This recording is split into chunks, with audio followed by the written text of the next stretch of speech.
దేవునికి స్తోత్రం. ఏదైనా సర్వకృపామయుడగు దేవదేవుడైన యేసుక్రీస్తు ప్రభువారి యొక్క కృపగల వాగ్దానం. ప్రవ్వా నా దేవ, నా ఎడల నువ్వు చూపు కృప అధికమైనది. కీర్తన గ్రంథం 86 అధ్యాయం 13వ వచనం. ప్రియా సర్వకృపామయుడగు దేవదేవుని బిడ్డలారా, ప్రభువైన యేసుక్రీస్తు మహోన్నతమైన నామంలో మీ అందరికీ నా హృదయపూర్వకమైన శుభాలు ఈ ఉదయకాల సమయంలో తెలియపరుస్తున్నాను. దేవాదేవుని బిడ్డలారా, మీరంతా బాగున్నారు కదూ? మన ప్రియ ప్రభు అయిన దేవదేవుడు కృపగల దేవుడు, కృపామయుడైన దేవుడు తన కృప ద్వారా మనకి సంపూర్ణమైన కార్యాభివృద్ధిని జరిగిస్తున్న మహిమానితుడు.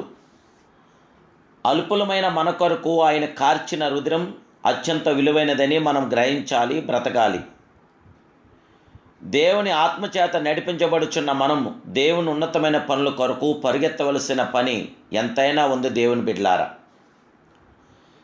దేవుని రాక సమీపిస్తుంది కనుక జాగ్రత్తగా ఉండి అల్పులమైన మన కొరకు ఆయన కార్చిన ఈ విశ్వమందు అత్యంత విలువగలది కలవరి రుధిరమే కనుక ఆ కలవరి రక్తం ద్వారా మాత్రమే మనకి గొప్ప కృపను, కనికరమును, అధికారమును అనుగ్రహించబడుతుంది. కృపాను పదము అన్ని మాటల కంటే మధురమైనది, గొప్పది. ప్రభు కృపతో మనలను వెతికి వచ్చాడు. కృపను బట్టి దాసుల స్వరూపమును ధరించి కృపను బట్టి రక్షణ, సంతోషం, సమాధానం ఇచ్చాడు.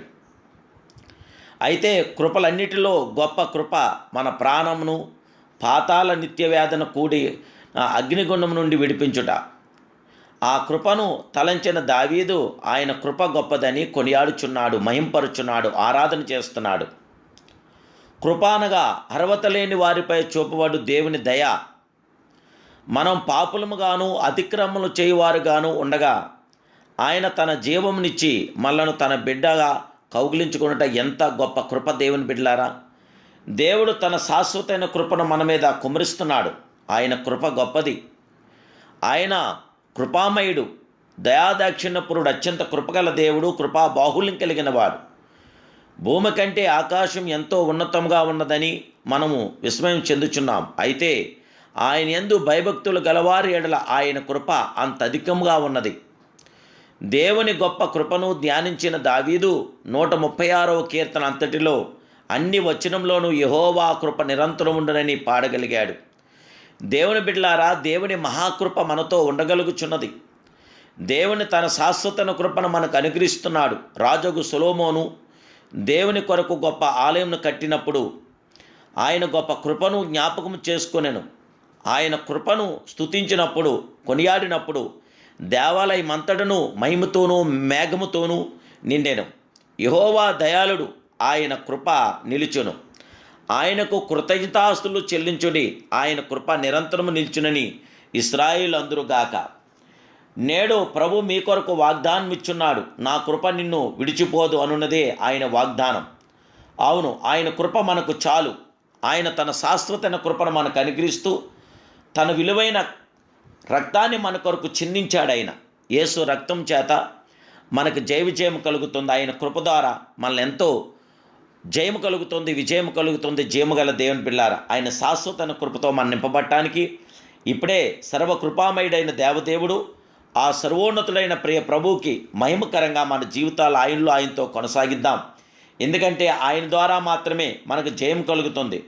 నా దేవా, నా ఎడల నీవు చూపిన కృప అధికమైనదని భక్తులు తెలియపరుస్తున్న రీతిలో మన ఎడల ఆయన చూపుతున్న కృప అత్యున్నతమైనది, విలువైనది, అమూల్యమైనది.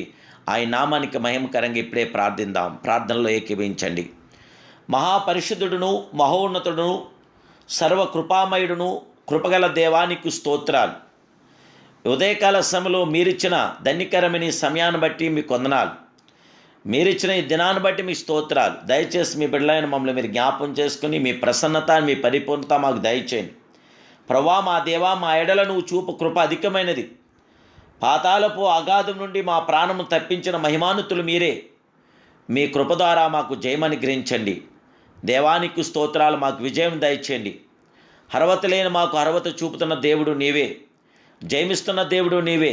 అనారోగ్యం మమ్మల్ని ఆరోగ్యవంతులుగా చేస్తున్న మహిమానుతులు మీరు గనక మీ కృప, మీ కనికరాలు మీ బిడ్డలైన మాకు అందరికీ దయచేసి ఉదయకాల ఈ ప్రార్థనలో ఉన్న ఈ ప్రతి బిడ్డ మీద నీ కృపాకిరణాలు ఉదయింప చేయమని, మేలుతో తృప్తిపరచమని యేసు నామములో ప్రార్థిస్తున్నాను పరమ తండ్రి. Amen, amen, amen. May God bless you.